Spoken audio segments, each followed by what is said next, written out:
ओम नमः शिवाय। सोमवार का दिन भगवान शंकर को समर्पित होता है। सोमवार के दिन भक्त भोलेनाथ को प्रसन्न करने के लिए विशेष पूजा अर्चना करते हैं। कुछ लोग आज के दिन व्रत भी रखते हैं ताकि भगवान शिव की विशेष कृपा प्राप्त की जा सके। बाबा भोलेनाथ के आशीर्वाद के लिए अगर आप भी सोमवार का व्रत कर रहे हैं तो शिव व्रत कथा को पढ़कर या सुनकर इस उपवास को अवश्य पूरा करें। सोमवार व्रत की विधि। नारद पुराण के अनुसार सोमवार के व्रत में व्यक्ति को प्रातः स्नान करके भगवान शिव जी को जल और बेलपत्र चढ़ाना चाहिए तथा शिव गौरी की पूजा करनी चाहिए। शिव पूजन के बाद सोमवार व्रत कथा सुननी चाहिए। इसके बाद केवल एक समय ही भोजन करना चाहिए। साधारण रूप से सोमवार का व्रत दिन के तीसरे पहर तक होता है, मतलब कि शाम तक रखा जाता है। सोमवार का व्रत 3 प्रकार का होता है: प्रति सोमवार व्रत, सौम्य प्रदोष व्रत और 16 सोमवार का व्रत। इन सभी व्रतों के लिए एक ही विधि होती है। सोमवार की व्रत कथा। एक समय की बात है, किसी नगर में एक साहूकार रहता था। उसके घर में धन की कोई कमी नहीं थी, लेकिन उसके कोई संतान नहीं थी। इस कारण वह हमेशा बहुत ही ज्यादा दुखी रहता था। पुत्र प्राप्ति के लिए वह प्रत्येक सोमवार का व्रत रखता था और पूरी श्रद्धा के साथ शिव मंदिर जाकर भगवान शिव और माता पार्वती जी की पूजा करता था। उसकी भक्ति को देखकर एक दिन माँ पार्वती अत्यंत ही प्रसन्न हो गई और भगवान शिव से उस साहूकार की मनोकामना पूर्ण करने का आग्रह किया। पार्वती जी की इच्छा सुनकर भगवान शिव ने कहा कि हे पार्वती, इस संसार में हर प्राणी को उसके कर्मों का फल मिलता है और जिसके भाग्य में जो हो उसे भोगना ही पड़ता है। लेकिन पार्वती जी ने साहूकार की भक्ति का मान रखने के लिए उसकी मनोकामना पूर्ण करने की इच्छा जताई। माता पार्वती के आग्रह पर भगवान शिव जी ने साहूकार को सपने में आकर पुत्र प्राप्ति का वरदान तो दिया, लेकिन साथ ही यह भी कहा कि उसके बालक की आयु केवल 12 वर्ष की होगी।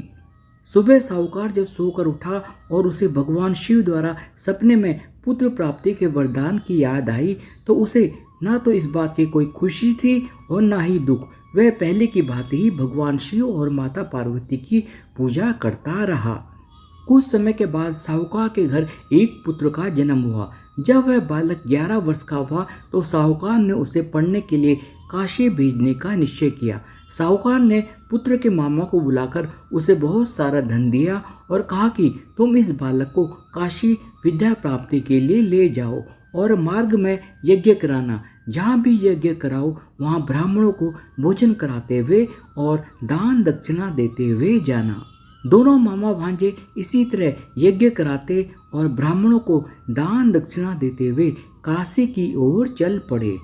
रास्ते में एक नगर पड़ा जहाँ नगर के राजा की कन्या का विवाह हो रहा था, लेकिन जिस राजकुमार से उसका विवाह होने वाला था वह एक आंख से काना था। राजकुमार के पिता ने अपने पुत्र के काना होने की बात को छुपाने के लिए एक चाल सोची। साहूकार के पुत्र को देखकर उसके मन में एक विचार आया कि उसने सोचा, क्यों ना इस लड़के को दूल्हा बनाकर राजकुमारी से विवाह करा दूं। विवाह के उपरांत इसको बहुत सारा धन देकर विदा कर दूंगा और राजकुमारी को अपने नगर ले जाऊंगा। राजा ने यह बात साहूकार के पुत्र के मामा से कही और उसका मामा इस बात के लिए तैयार हो गया।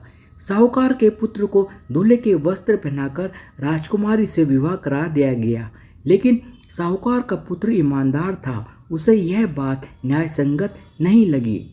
उसने अवसर पाकर राजकुमारी की चुन्नी के पल्ले पर लिख दिया कि तुम्हारा विवाह तो मेरे साथ हुआ है, लेकिन जिस राजकुमार के संग तुम्हें भेजा जाएगा वह एक आंख से काना है। मैं तो काशी में विद्या प्राप्ति के लिए अपने मामा के साथ जा रहा हूँ। जब कुछ देर बाद राजकुमारी ने चुन्नी पर लिखी बातें पढ़ी तो उसने अपने माता पिता को यह बात बताई। राजा ने अपनी पुत्री को विदा नहीं किया, जिससे बारात खाली हाथ वापस चली गई। दूसरी ओर साहूकार का पुत्र और उसका मामा काशी पहुंचे और वहां जाकर भी वह नियमित यज्ञ करने लगे। जिस दिन साहूकार के पुत्र की आयु 12 साल की हुई उस दिन भी यज्ञ रखा गया। साहूकार के पुत्र ने अपने मामा से कहा कि मेरी तबीयत कुछ ठीक नहीं है, तो मामा ने कहा कि तुम अंदर जाकर कमरे में सो जाओ। भगवान शिव जी के वरदान के अनुसार कुछ ही देर में साहूकार के पुत्र के प्राण निकल गए। यज्ञ समाप्त करके मामा जब भांजे के कमरे में आया तो मृत भांजे को देखकर मामा ने विलाप करना शुरू कर दिया। संयोगवश उसी समय भगवान शिव जी और माता पार्वती उधर से गुजर रहे थे। माता पार्वती ने भगवान शिव से कहा, हे स्वामी, मुझे इसके रोने का स्वर सहन नहीं हो रहा है, आप इस व्यक्ति के कष्ट को अवश्य दूर करें। जब भगवान शिव जी मृत बालक के समीप गए तो वह माता पार्वती से बोले, यह उसी साहूकार का पुत्र है जिसे मैंने 12 वर्ष की आयु का वरदान दिया था। अब इसकी आयु पूरी हो चुकी है।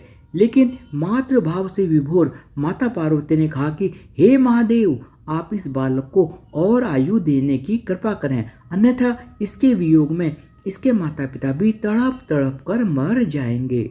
माता पार्वती के आग्रह पर भगवान शिव ने उस लड़के को जीवित होने का वरदान दिया। भगवान शिव जी की कृपा से कुछ ही समय में वह लड़का जीवित हो गया।